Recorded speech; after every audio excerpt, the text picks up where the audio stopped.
What's up, ladies and gentlemen? Welcome back to The Good, The Bad and The Stupid. It's Tuesday the 25th of February. It's towards the end of Tuesday the 25th of February. I'm running really late today, but I've got in and I'm doing the podcast even though I haven't got enough time. But you come first in my eyes, so I have to be the professional. Even though I said yesterday I'm not a professional in any way, shape or form. I'm a cowboy. That's the way I like it. But I've got to do this podcast. I've already got it all ready, so I've just run in late and a lot of things got in the way. But how could you stop me from talking about the first story, which is Harvey Weinstein? I was going to say Harvey Keitel then. Don't get your fucking Harveys mixed up, Wayne. Because one is a great actor. One of them's an absolute fucking arsehole, ball bag of a human being. And I say ball bag because he looks like a ball bag. He looks like a cross between a fucking rodent and a ball bag. And everybody's been dying to kick his Zimmer frame from underneath him for the past couple of months. And now the justice system has kicked it from underneath him on behalf of everybody else. Literally, because he got put in handcuffs when he got found guilty. He was put in handcuffs and led away. And somebody else was wheeling his... They didn't give him his trolley or his Zimmer. They wheeled his fucking... security guard wheeled it out the front and fucked it off with his people who brought him in. So he's not even allowed to have that in there. So he's been brought back down to, he's been brought down to where he belongs. And he's off. He's off, down, he's going down. He's going down to Chinatown. Chinatown being prison for a long time by the looks of it. I still think he should have got a lot more charges based on the amount of people and the amount of things that have been brought against him. But apparently there's more to come. But who would be Harvey Weinstein right now? I don't think fucking anybody in the world would want to be Harvey Weinstein. And not even Harvey Weinstein wants to be Harvey Weinstein. And he's loved being him for a long time. So there you go. You get your comeuppance. Me too. Me too. I'm on about the Me Too movement, not me, but still. They've prevailed, and there's going to be a lot more from that. I bet there's a lot of fucking shaky boots in Hollywood. A lot of people fucking wondering about who's next and who's you know. Bill Cosby was the last one who was a bit of a shock. He had a long reign. I bet there's more to fall. So let's see what that one brings out. But power to the women. They all come out and they did themselves proud. And they fucking got him. They nailed him. And he's going down. Just wait to see what the sentence might be. Anyway, what was the next thing? Oh, Meghan, Marian Hagan, I was going to say then. Harry and Meghan, the fucking people who won't leave the newspapers alone, won't get out of the newspapers, and they're never going to get out of the newspapers for the fucking here on in.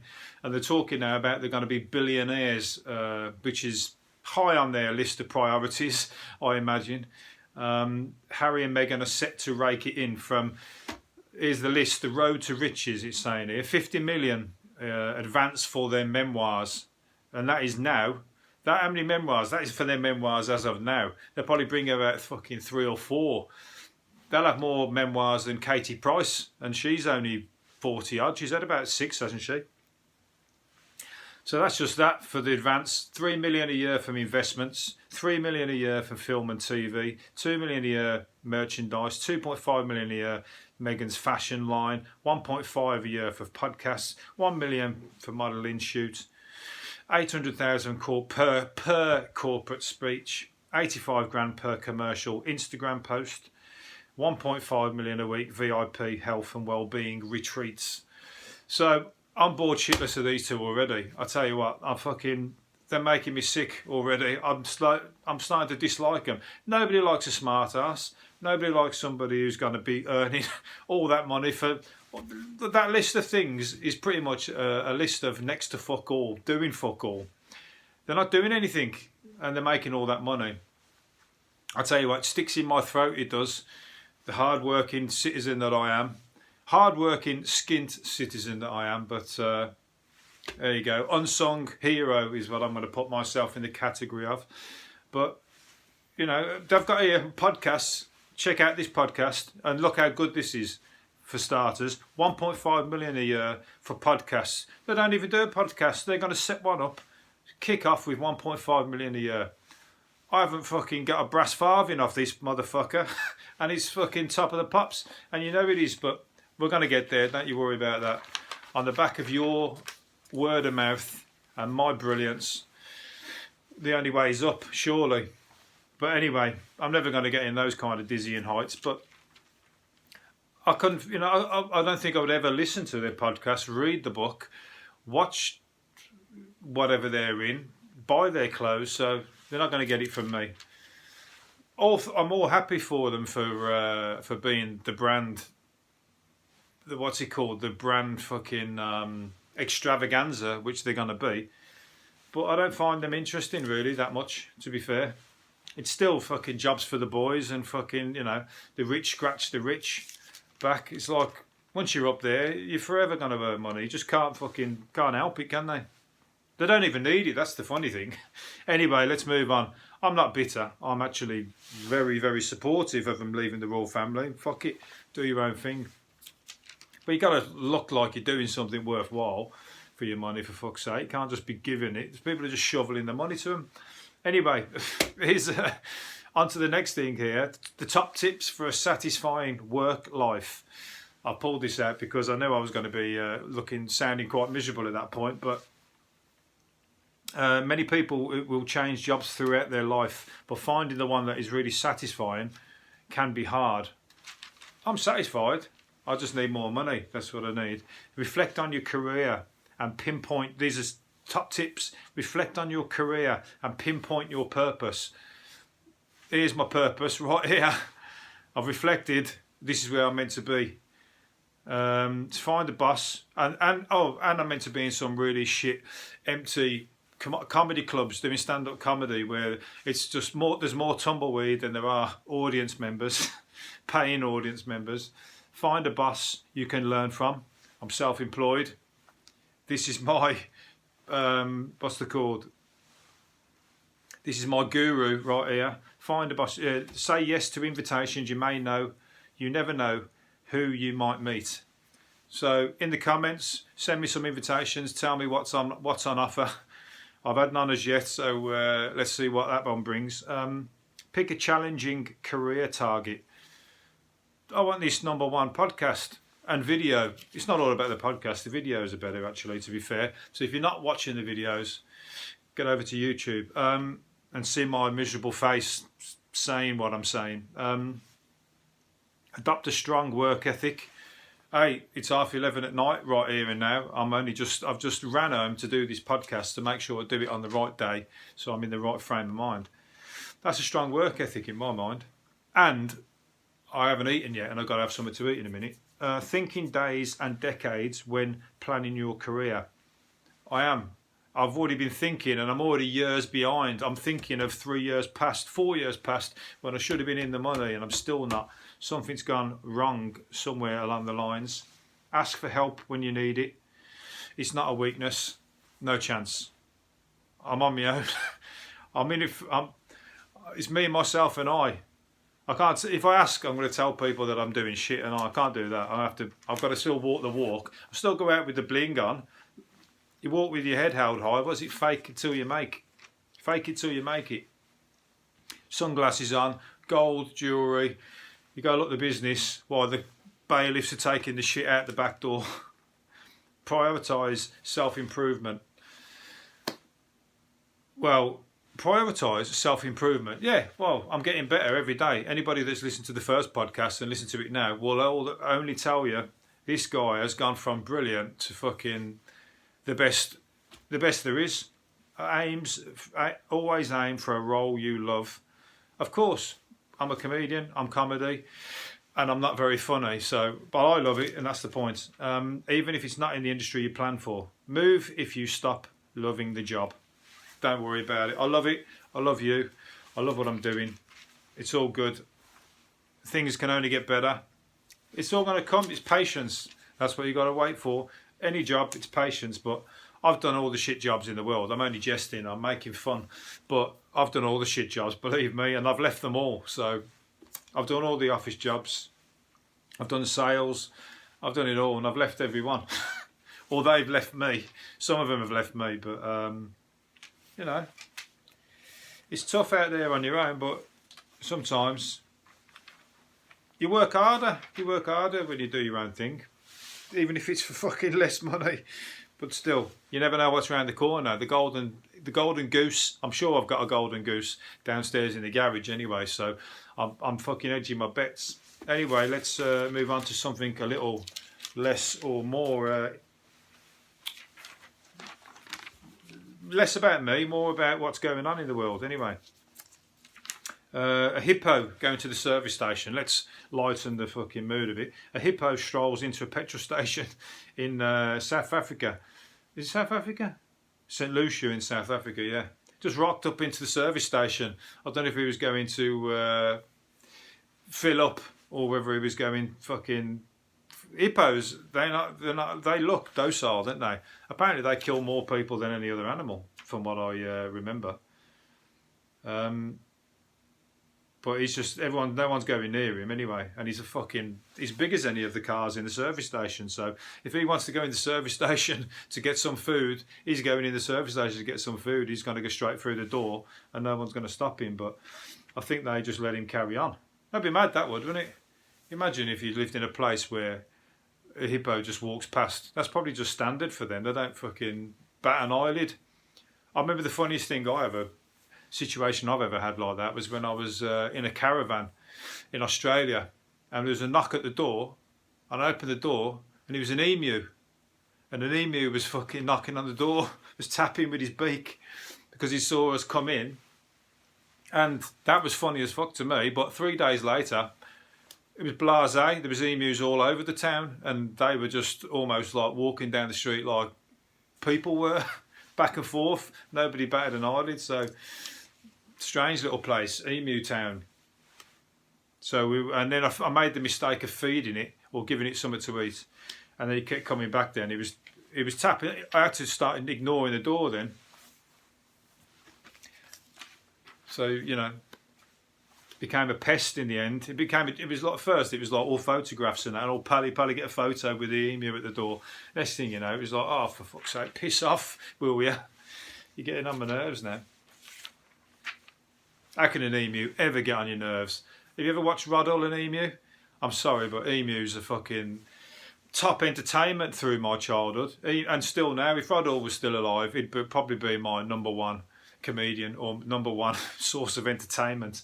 I can watch over past emus attacking people on game shows. If you're from another country and you don't know what the hell I'm talking about, check out Rod Hull and Emu. Sadly, Rod Hull is no longer with us, because he fell off his house roof trying to fix his TV aerial, and he's deprived us of him and his puppet Emu, which used to be on his hand. Why somebody hasn't taken that up yet, but I don't think anybody would be able to do quite what he did, and that was destroy any celebrity that sat next to him on any game show or chat show. He attacked them. It was almost like, I'm surprised he hasn't got... It would get done for assault these days in the snowflake generation. So Rod Hull and Emu, rest in peace still, and hopefully somebody's going to take up the baton. I tell you what, if this podcast doesn't crack on, maybe I could apply, see if I could be Rod Hull's replacement, and I'll take on Emu, and we'll go off round on a grand tour.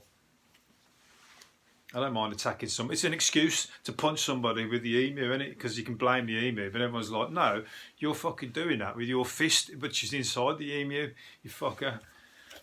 But everyone's confused a bit by it. Anyway, let's crack on. Shaun Ryder, happy Mondays, Hellraiser. Shaun Ryder says he's having a hair transplant, and there's a picture of him with hair, and there's a picture of him now. He's got a bald head. He does look better with hair, I've got to say. I mean, some people look better with a bald head, don't they? But now he's having his hair done, I'll say he does look better with the hair done. He said he doesn't like it because it makes him look like a toe. It looks like a big toe. His head does. That's quite funny. I'm looking down at my big toe, and I don't think you're doing yourself a disservice. You don't look anything like my big toe. My big toe is a lot uglier than Shaun Ryder is. Both of them. Both my big toes, not both the Shaun Ryders. There's only one. But he's paying £2,000 to have hair transplants, micropigmentation treatment after losing all his hair. Is that just a hair tattoo? He revealed his new buzz cut, and also known as a hair tattoo. Yes, he was only having the dots, aren't they? They're like dots putting it look like you've got a skinhead. So he's almost still not going to have hair. He's just going to have a tattooed sort of hairline. So he's going to have look like he's just shaved his head. Anyway, we love you as you are, Shaun. You don't have to fucking do that. People get used to it. It's when people first go bald, when they've got like, they're going balding and then they shave everything off and they go bald. It's a shock then. That's when you look like a thumb or a toe. You said a toe. But after a month or so, you're used to being bald, didn't you? And then you like go, oh, you'd look weird with hair. So, you know. Anyway, Shaun Ryder's a fucking character. Anyway, he's another one. He's like a national treasure, isn't he? Anything he says, I think he swears more than me, which is not no easy feat. Because I know how to swear, and I don't even know I'm doing it most of the time. Also, people who know how to swear are the Scotch. It's not the Scotch, the Scots. Brian Cox, the Scotch don't like being called the Scotch. You know what I'm saying. The Scots really know how to swear. The Irish, this is Brian Cox, the actor, saying this, because he's a Scottish actor as well, and he loved playing a foul-mouthed tycoon in a new TV drama, Succession. And he said the Scots really, I'll tell you what, this is a fucking tongue twister, the Scots really know how to swear. The Irish swear well, but the Irish swear kindly, but the Scots do not swear kindly. I tell you what, a Glaswegian swearing or just saying something really nice to you can sound really threatening, can really sort of put you on edge. They've got like a real harsh fucking... I remember we were knocking about with the Glaswegian for a long time in Australia, and everything he said was fierce, you know, but he was just talking normal, whatever, you know, telling you what he did yesterday or whatever, but it would sound like he fucking murdered somebody. But what he was telling you was about, he was like, went off to work and, you know, went for a drink or whatever after, and then got something to eat on the way home. That was it. But he sounded like he's fucking dommed somebody over, and you're now an accessory to murder. So, you know, you got to watch what you say. If you can't understand them, just nod your head and ignore, maybe, because you're going to be, as I say, a witness to something that you probably didn't want to know. Anyway, let's move on to... we're getting there. We're going to keep this one short. As I said, I've got some shit to attend to, and that is food for me.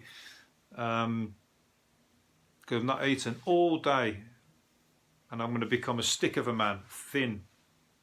Especially as I don't eat meat. Oh, I have it. I've had pancakes. It's Pancake Day. It's Shrove Tuesday. Happy Shrove Tuesday. I missed that one earlier on.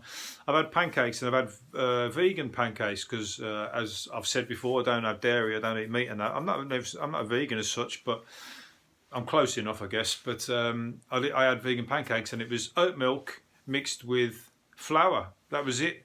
And I tell you what, it tasted the same as any pancake. I obviously have all the sweets and all that stuff with it. Tasted no different. In fact, it was better, much better than anybody else's, because I was with people who were making the other ones. And mine were the best. Mine were the best, even if I say so myself.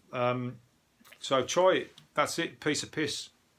Right, frisky, fancy dressed people. Frisky, fancy.